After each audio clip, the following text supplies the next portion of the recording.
KNR channel కి స్వాగతం. బులెటిన్లో ముందుగా హెడ్లైన్స్ చూద్దాం. మాజీ మంత్రి మరియు పార్టీ పిఎస్సి సభ్యుడు doctor Adimulapu Suresh press meet.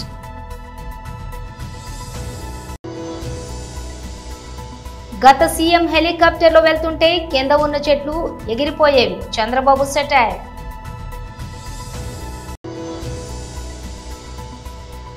సంక్షేమం అంటే ఉచిత విద్య, ఉచిత వైద్యం. ఇది ప్రజలందరికీ అందించడం అత్యంత అవసరం. తెలంగాణ భవన్లో బీఆర్ఎస్ నాయకులు ప్రెస్ మీట్.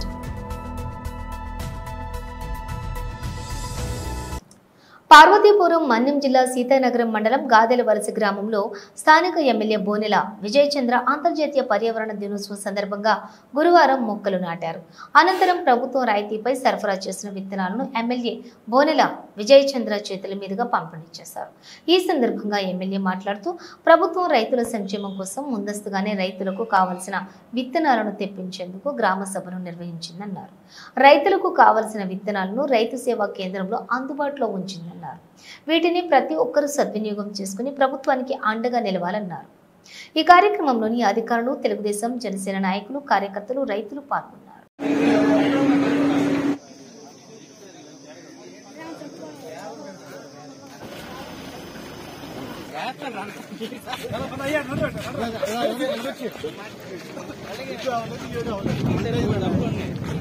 ఎప్పుడు పెట్టామంటారు, పని రావలేదమ్మా.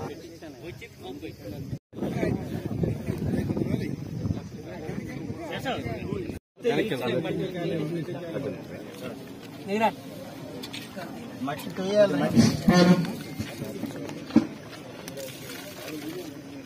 చూడాలి.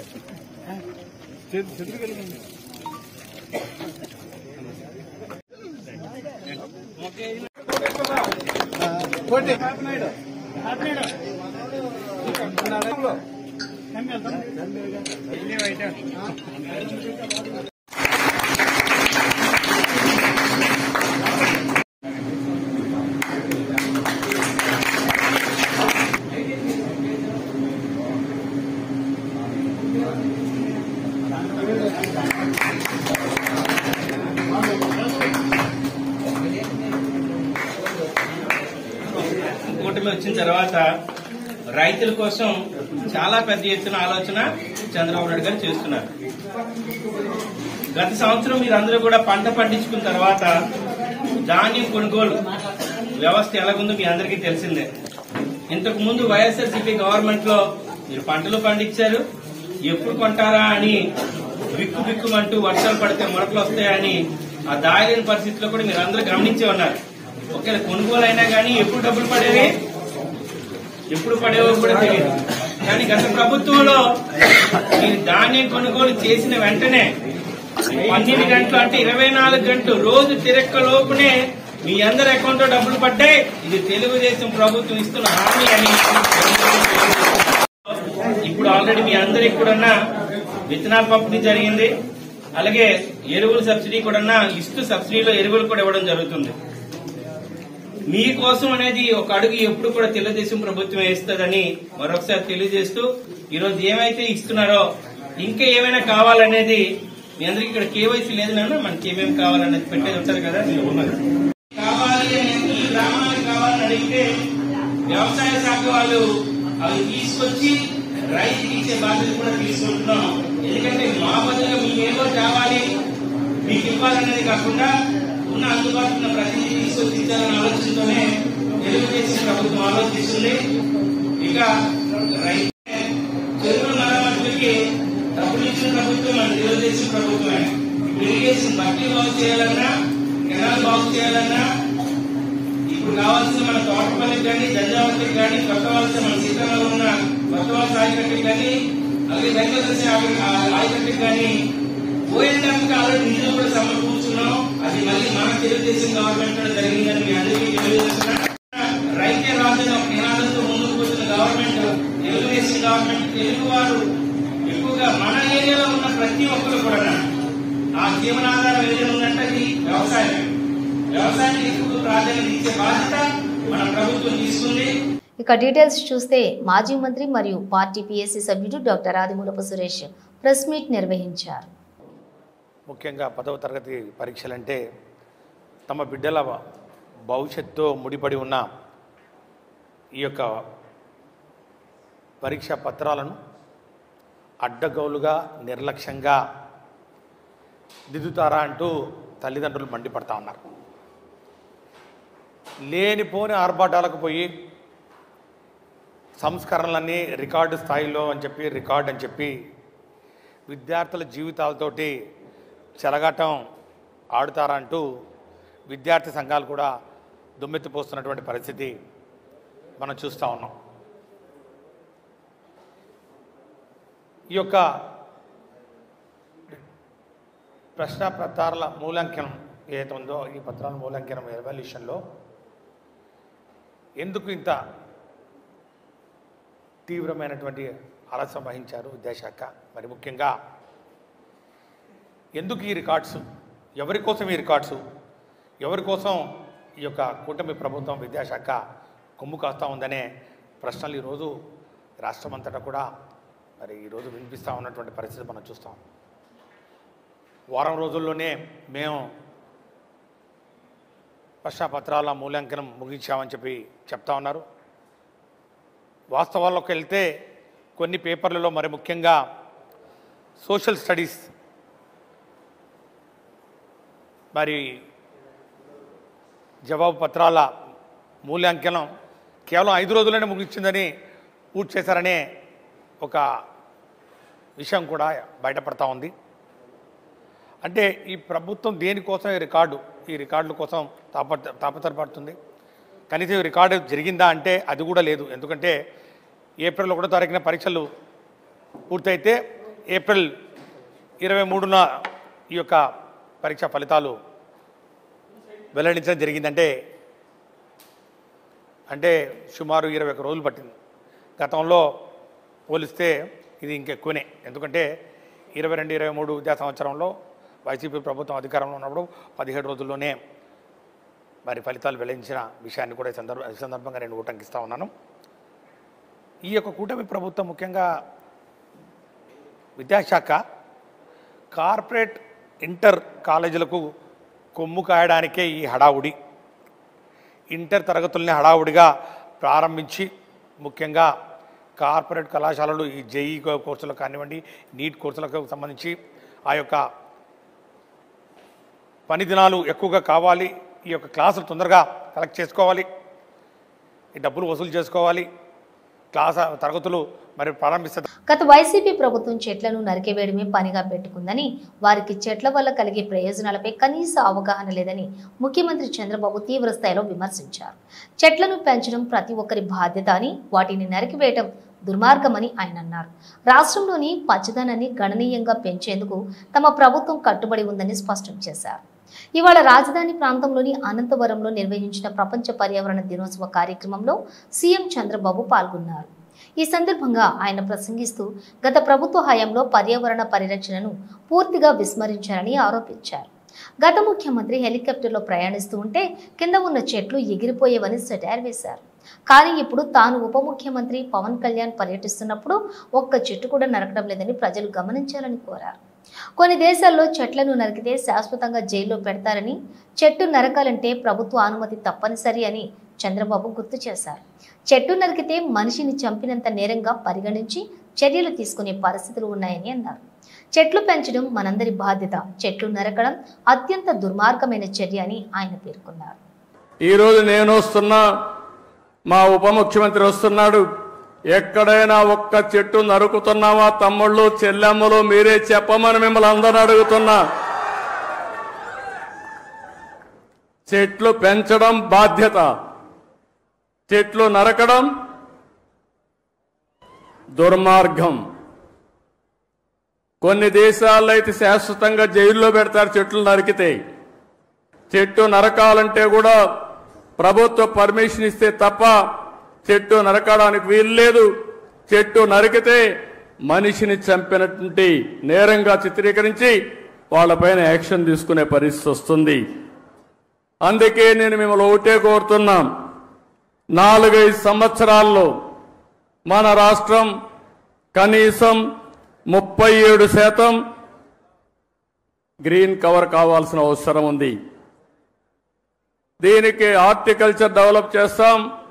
ఇప్పుడే పవన్ కళ్యాణ్ గారు చెప్పారు చాలా స్పష్టంగా. ఎప్పుడు కూడా నాకు ఒకసారి అనిపిస్తుంది, ఇవన్నీ మనం అనుకోవడం, ఇవన్నీ కానీ ఆచరించగలిగితే నేను ఒక మాట అడుగుతున్నా ఇక్కడ ఉండే వాళ్ళందరినీ, మీ లైఫ్లో 10 చెట్ల కంటే ఎక్కువ పెట్టి మేము పెంచుతున్నామని వాళ్ళు చేలిపైకెత్తండి. 10 చెట్ల కంటే ఎక్కువ. ఓకే,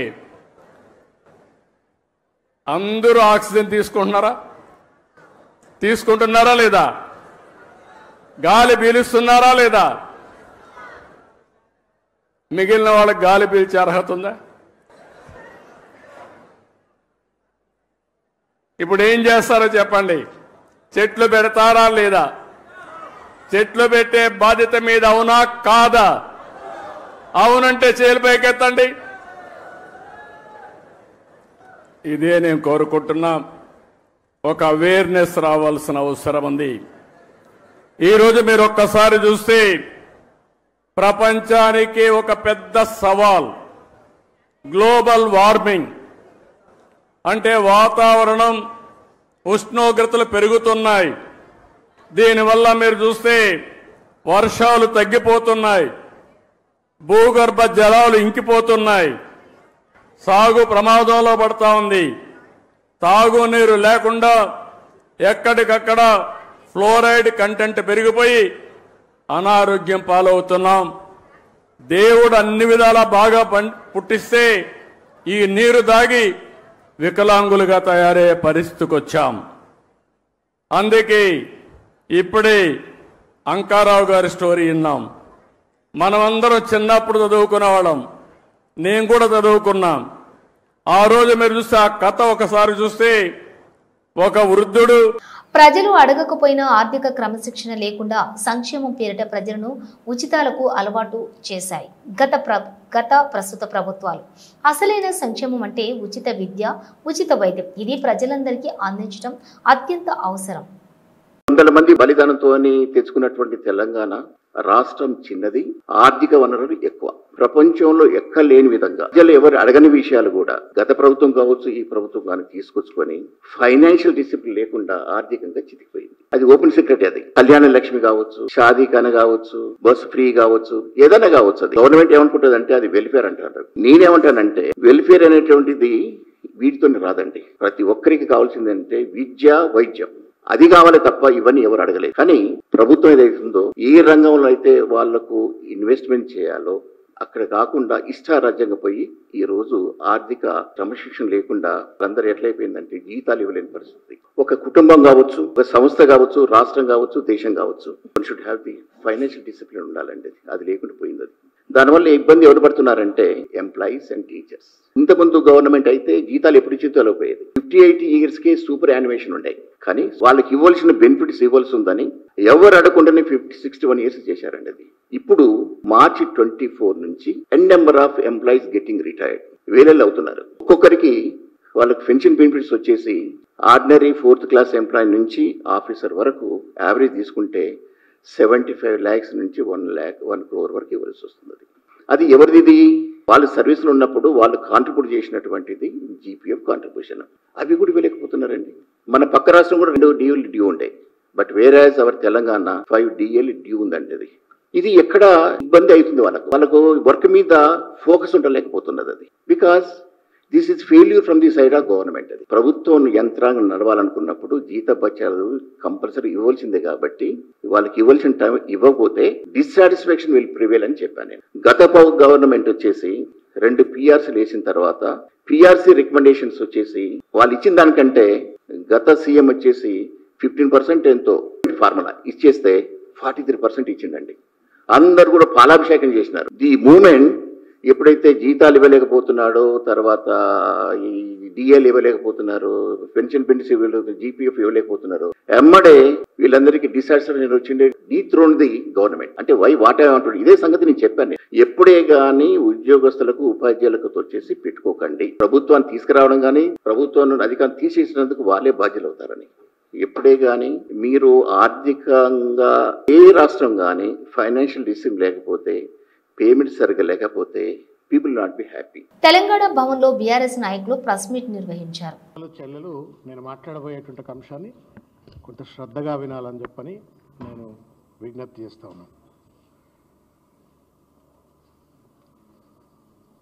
వేదాల్లో మనకు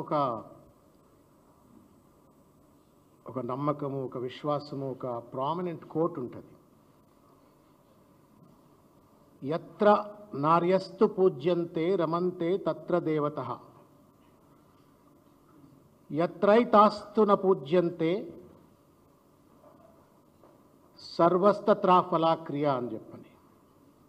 యత్ర నార్యస్తు పూజ్యంతే రమంతే తత్ర దేవతః, యత్రైతాస్తు న పూజ్యంతే సర్వాస్తత్రాఫలాక్రియ అని చెప్పని. ఇది మనుస్మృతిలో అత్యంత పవిత్రంగా భారతదేశం యొక్క ధర్మం, సంస్కృతి అన్నీ కూడా ప్రతిబింబించే విధంగా చెప్పబడ్డటువంటి ఒక మహత్తరమైనటువంటి ఒక జ్ఞానం ఇది. ఈ జ్ఞానం ఆధారంగానే భారతదేశంలో ఆడది అంటే అమ్మ అని గౌరవిస్తాం. భార్య కాకుండా ఇంకెవరినైనా అమ్మ అని పిలుస్తాం మనం. అంత పవిత్రమైనటువంటి ఒక భావనతో చెల్లె కానీ లేకపోతే ఇంకా ఎవరైనా కానీ అమ్మానే అంటాం మనం. అంటే తల్లితో సమానం అనేటువంటి ఒక భావనను వ్యక్తీకరించడం కోసం, సనాతన సంప్రదాయం, సనాతన సంస్కృతిని వ్యక్తీకరించడం కోసం మనం ఈ యొక్క జ్ఞాన సంపత్తితో, ఈ విజ్ఞానంతో మనం ముందుకెళ్తుంటాం. మహిళలను గౌరవించే చోట దేవతలు నివసిస్తారు, వారిని గౌరవించని చోట అన్ని కార్యాలు ఫలించవు అని చెప్పని దీని అర్థం. కానీ దుర్మార్గం ఏంటి అంటే, తెలంగాణ రాష్ట్రంలో గౌరవ తెలంగాణ రాష్ట్ర ముఖ్యమంత్రి రేవంత్ రెడ్డి గారి యొక్క ఆధ్వర్యంలో నిర్వహించబడ్డటువంటి యొక్క మిస్ వరల్డ్ ఈవెంట్ ఏదైతే ఉందో, ఇది పూర్తిగా కూడా భారతదేశ ధర్మానికి, సంస్కృతికి, నమ్మకానికి, విశ్వాసానికి, మహిళల ఆత్మగౌరవాన్ని కించపరిచేటువంటి ఒక రీతిలో దీన్ని నిర్వహించినారు. దానికి ప్రతీక ఏంటి అంటే, ఆ అమ్మాయి miss British, miss England మిల్లా Maggi ఈ ఈవెంట్లో నుండి మధ్యలోనే వెనక్కి వెళ్ళిపోయిన తర్వాత ఆవిడ చేసినటువంటి ఒక కామెంట్స్ ఏదైతే ఉన్నాయో, అది సన్ అనేటువంటి ఒక ఇంటర్నేషనల్ మ్యాగజైన్కి ఇచ్చినటువంటి ఒక ప్రెస్ కాన్ఫరెన్స్ కానీ, తర్వాత గార్డియన్ అనేటువంటి ఒక పత్రికకు ఇచ్చినటువంటి ఒక ప్రెస్ కాన్ఫరెన్స్, ఆమె ఇచ్చిన ఇంటర్వ్యూలు కనుక చూసినట్టయితే, తెలంగాణ ఉత్తరప్రదేశ్లోని అయోధ్యలో కొలువుతీరిన బాలరాముడి ఆలయంలో 2వ దశ విగ్రహాల ప్రాణ ప్రతిష్ఠ కార్యక్రమం గురువారం వైభవంగా జరిగింది. ఆలయం మొదటి అంతస్తులో నూతనంగా ఏర్పాటు చేసిన రామ్ దర్బార్లోని విగ్రహాలకు వేద మంత్రోచ్చరణాల మధ్య ఈ కార్యక్రమాన్ని నిర్వహించారు. ఉత్తరప్రదేశ్ ముఖ్యమంత్రి యోగి ఆదిత్యనాథ్ ఈ కార్యక్రమంలో పాల్గొని ప్రత్యేక పూజలు జరిపారు. గురువారం ఉదయం 11:45 అభిజిత్ ముహూర్తంలో ప్రధాన ప్రాణప్రతిష్ఠ కార్యక్రమం మొదలైంది. ఈ కార్యక్రమం సుమారుగా మధ్యాహ్నం 1 గంట వరకు కొనసాగింది. మొత్తం 101 మంది వేద పండితులు పాల్గొని శాస్త్రోక్తంగా మంత్రాలు పఠిస్తుండగా రామ్ దర్బార్లోని విగ్రహాలకు ప్రాణప్రతిష్ఠ చేశారు. ముఖ్యమంత్రి యోగి ఆదిత్యనాథ్ నూతన విగ్రహాలకు హారతిచ్చి పూజలు నిర్వహించారు. రామ్ దర్బార్తో పాటు ఆలయ ప్రాంగణంలో ఉన్న 7 ఉప ఆలయాల్లో కూడా ఇదే సమయంలో విగ్రహ ప్రతిష్టలు జరిగాయి. ఈ కార్యక్రమానికి హాజరయ్యే ముందు ముఖ్యమంత్రి యోగి ఆదిత్యనాథ్ తొలుత అయోధ్యలోని ప్రసిద్ధ హనుమాన్ గడి ఆలయాన్ని సందర్శించి అక్కడ ప్రత్యేక ప్రార్థనలు చేశారు. అనంతరం ఆయన రామాలయం ప్రాంగణానికి చేరుకున్నారు. తెలంగాణ నుంచి అయోధ్యకు ద్వారాలు, రామ్ దర్బార్ మందిరానికి అవసరమైన ద్వారాలను తెలంగాణ రాష్ట్రం నుంచే పంపించడం విశేషం. వీటితో పాటు ఆలయ ప్రాంగణంలోని 14 ఉప ఆలయాలు కూడా ద్వారాలను ఇక్కడి నుంచే తయారు చేసి పంపించారు.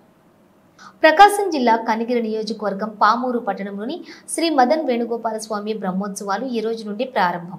బ్రాహ్మణ సంఘం కమిటీ ఉభయం సందర్భంగా ఈ రోజు ఉదయం 10 గంటలకు కనిగిరి డీఎస్పీ సాయి ఈశ్వర్ యశ్వంత్ సిఐ భీమా నాయక్లను మర్యాదపూర్వకంగా స్వాగతం పలకటం జరిగింది. డీఎస్పీ సాయి ఈశ్వర్ యశ్వంత్ సిఐ భీమా నాయక్ వేణుగోపాల స్వామి వారిని దర్శించుకుని తీర్థ ప్రసాదాలు అందజేసిన ఈవో గిరిరాజ్ నరసింహ బాబు దేవస్థానం బ్రాహ్మణ సంఘం కమిటీ సభ్యులు.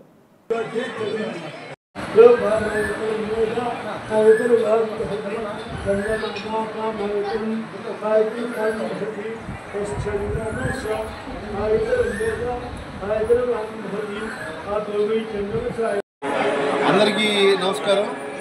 మన కనిగిరి నియోజకవర్గం పామూరు గ్రామంలో వేంచేసి ఉన్న శ్రీ మదన వేణుగోపాల స్వామి వారి దేవస్థాన బ్రహ్మోత్సవ కార్యక్రమాలు ఎంతో అంగరంగ వైభవంగా ప్రారంభమయ్యాయి. మన కనిగిరి శాసనసభ్యులు ముక్కు ఉగ్ర నరసింహారెడ్డి గారి సూచనల మేరకు 17 సంవత్సరాల తర్వాత ఈ దేవస్థానంలో మరలా బ్రహ్మోత్సవాలకి శ్రీకారం చుట్టి ఉన్నాము.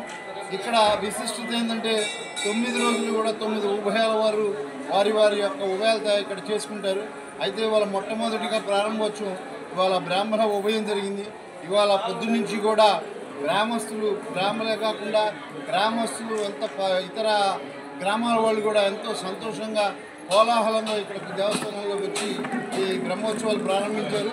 ఉదయం పొద్దున్నే 7 గంటలకి నరసరావుపేట వాస్తవ్యులు బ్రహ్మశ్రీ జగన్నాథ శాస్త్రి గారిచే సూర్య నమస్కారాలు ప్రారంభించబడ్డాయి. ఆ తర్వాత నగర సంకీర్తన కూడా జరిగింది. ఎంతో కోలాటము ఇట్లా వివిధ సాంస్కృతిక కార్యక్రమాల నడుమ.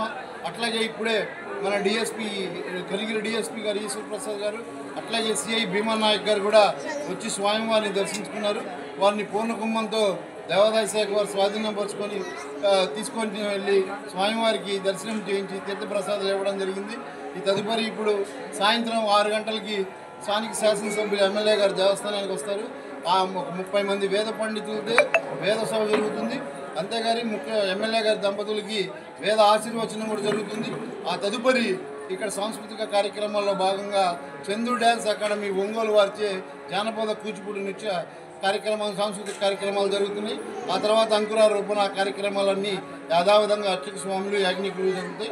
రేపు చౌదరి కులం వారిది ఉభయం ఉన్నది. వాళ్ళది యథావిధిగా రేపు మళ్ళా ప్రారంభమవుతుంది. మనిషి మనుగడకు మొక్కలే ప్రాణవాయువని జిల్లా కలెక్టర్ ఏ శ్యాంప్రసాద్ అన్నారు. గురువారం సీతంపేట ఉద్యానవనంలో ఏర్పాటు చేసినటువంటి వనం మనం కార్యక్రమంలో పాల్గొన్న శాసనసభ్యులతో కలిసి పాల్గొన్నారు. ఈ సందర్భంగా కలెక్టర్ మాట్లాడుతూ జిల్లా వ్యాప్తంగా ప్రారంభించిన వనం మనం కార్యక్రమాన్ని ప్రభుత్వ కార్యక్రమంలా కాకుండా సొంత కార్యక్రమంగా జరుపుకోవాలని అన్నారు. ప్రజలు స్థానిక స్వచ్ఛంద సంస్థల భాగస్వామ్యం అవసరమని కలెక్టర్ పేర్కొన్నారు. అదేవిధంగా మరి పట్టుదలము పర్యావరణ సందర్భంగా భారతమాత ప్రతి మొక్కను నాటారు.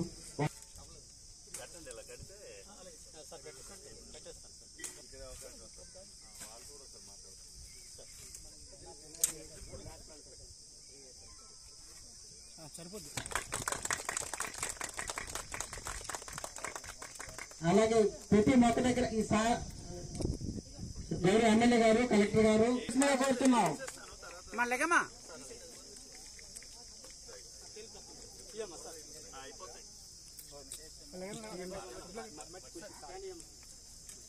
అందరూ మరొకసారి చెప్పట్లు మన జిల్లాని అన్ని రంగాల్లో ముందున్నట్టు మన జిల్లా కలెక్టర్ గారికి, మన ఐటీడీ తరఫున, గోమా తరఫున, అటవీ శాఖ తరఫున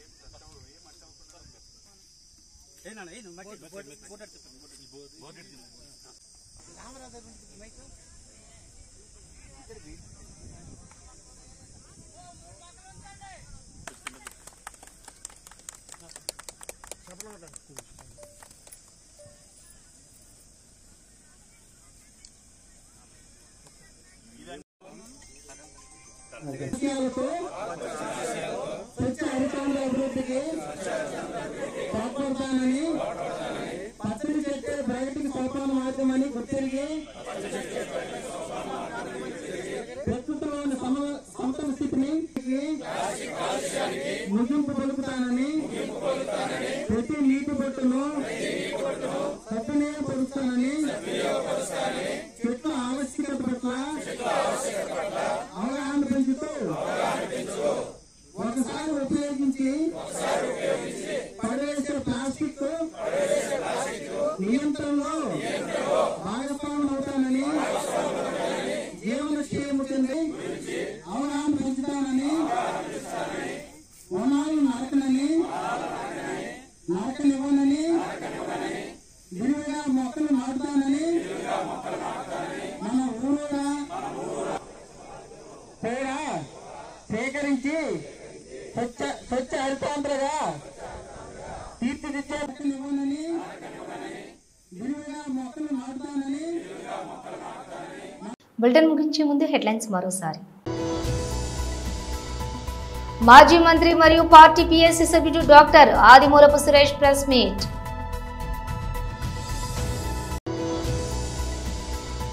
గత సీఎం హెలికాప్టర్లో వెళ్తుంటే కింద ఉన్న చెట్లు ఎగిరిపోయేవి, చంద్రబాబు సెటైర్.